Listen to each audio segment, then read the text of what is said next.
Good morning, CPAC. This is my sixth CPAC, which is amazing. My first CPAC was in 2013. At the time, Turning Point USA was about 5 or 6 people strong. But for those that don't know, Turning Point USA, we're a nationwide grassroots student activist movement, now present on 1,400 high school and college campuses across the country.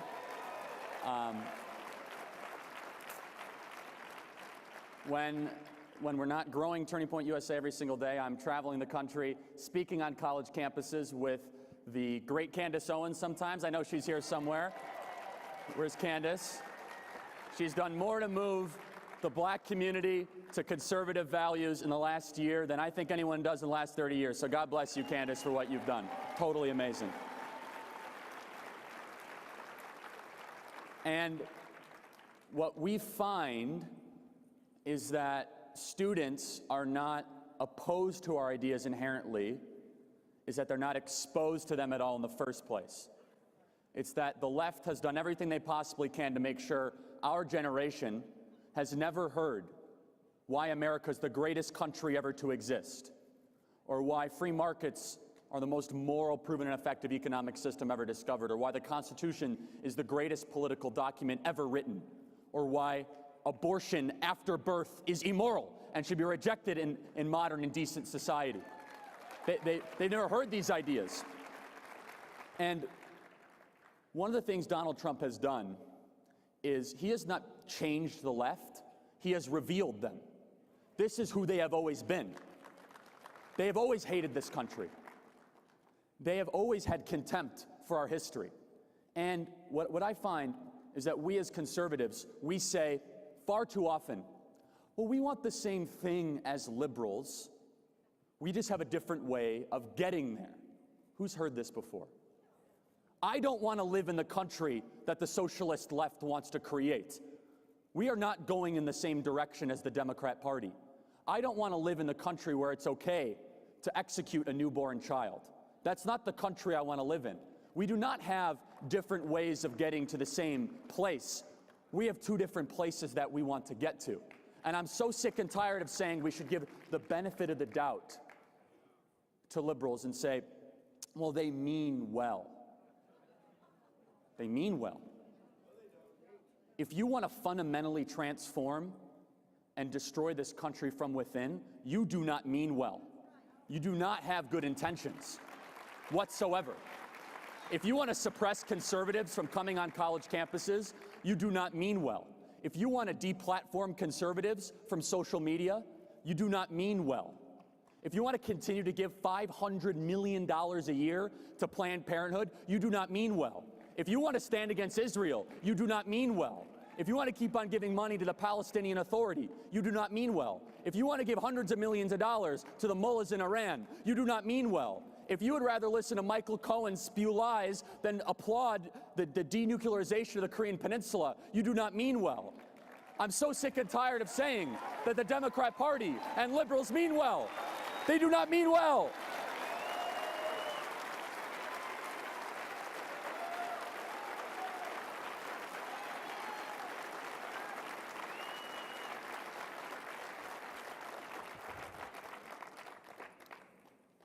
If there's one thing we take away from what this president has taught us, is that when we as a movement fight, we win. And it seems as if for the last 30 years we've been afraid to fight. And the one fight that brought us together, because we took note from the president, was the attempted public character assassination of now Justice Brett Kavanaugh. When the left did everything they possibly could to destroy a decent man and his family based on 30-year-old lies, and we were somehow supposed to dismiss this amazing judicial record because of something that we had not heard of before now came into public light. But we must understand as we go into the 2020 cycle, the left knows that their attacks from the middle are not working. They are now going to try to attack Donald Trump from within our own movement. They're going to try to say he did not fulfill his promises. They're going to try to say he is not doing what he said he is going to do. If you want to get love from the left, be a conservative that attacks Donald Trump. If you want to get on the mainstream networks, be a conservative that writes poorly about this president.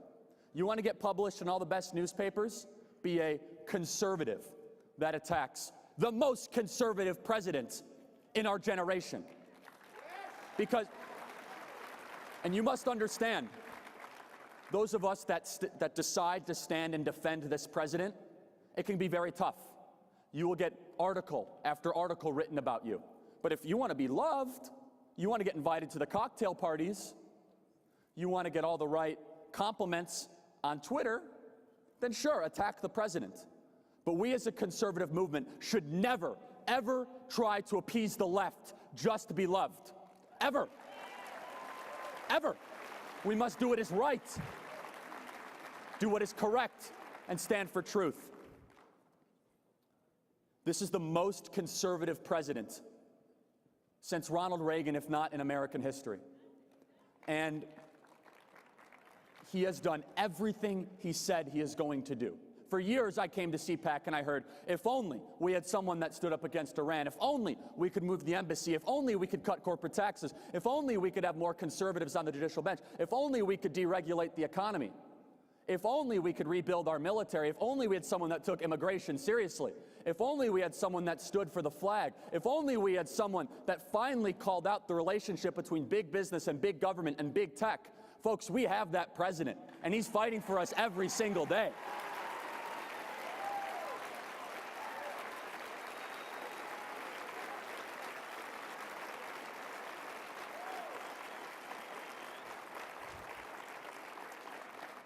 I get asked quite often, Charlie, what do you see coming from the next generation?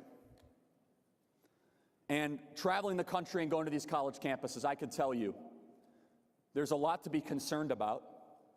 The socialist movement is growing, but there's also a lot to be optimistic about. And the conservative movement that I see growing right now is going to be one that understands the left. Because if you're a campus conservative out there, whether you're part of Turning Point USA or all the other amazing organizations out there, and you stay a conservative for 4 years, you understand exactly who the left is. And so I see a conservative movement that will stand for the dignity of all people, unborn, preborn, newly born, all people. That's the conservative movement that I see. I see a conservative movement that is thankful to live in America, not angry to live in America. I see a conservative movement that stands with Israel. I see a conservative movement that fights the left, not the way that they fight us, where they punch us in the face like they did at UC Berkeley. Hayden Williams, total hero, gets punched in the face because he was tabling for Turning Point USA with the Leadership Institute, but that fights the left in cultural institutions, that understands, as the great Andrew Breitbart said, that politics flows downstream from culture. And if you gave me an option and said, would you rather have more control in politics or culture, which would you choose? And I would choose culture in an instant. Because politics is short-term, culture is long-term. And the left has done so much corrosion in our society in the cultural realm, where students are being taught that there's no such thing as objective truth, that you are your own truth, that there's no such thing as right and wrong. You can create your own right and wrong. And this stems from the universities. And for years I tried to warn the conservative base that there was going to be a socialist under the age of 35 that's going to come to Congress and is going to try to make these ideas mainstream. And some people didn't, they kind of laughed at me. Well, they're here and there's more than one of them. Because what happens in Congress, what happens on campus, will soon come to Congress. College campuses are a harbinger of things to come. College campuses can tell you, they're the leading indicator of exactly the ideology and the viewpoints that will soon be held mainstream in media, pop culture, and in Congress.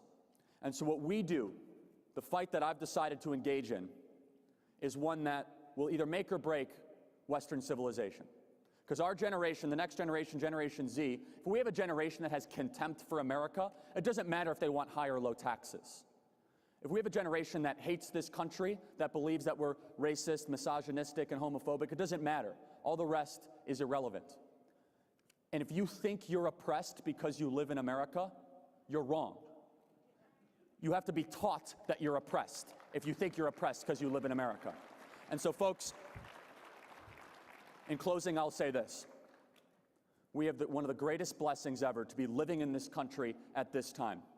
There's a culture war brewing right now. And it's a culture war it's a different one from the 80s and 90s. It's one fundamental question. What is America? Is America a place for victims or for victors? Is America a place where you can achieve your dreams or dwell in mediocrity? Is America a socialist place, or is America a place that embraces freedom and is a refuge for those that have fled totalitarian Marxist dictatorships? That will be the question of the 2020 election. It will be the most important culture war in American history, and we will win. Thank you guys so much. It was a pleasure. Thank you.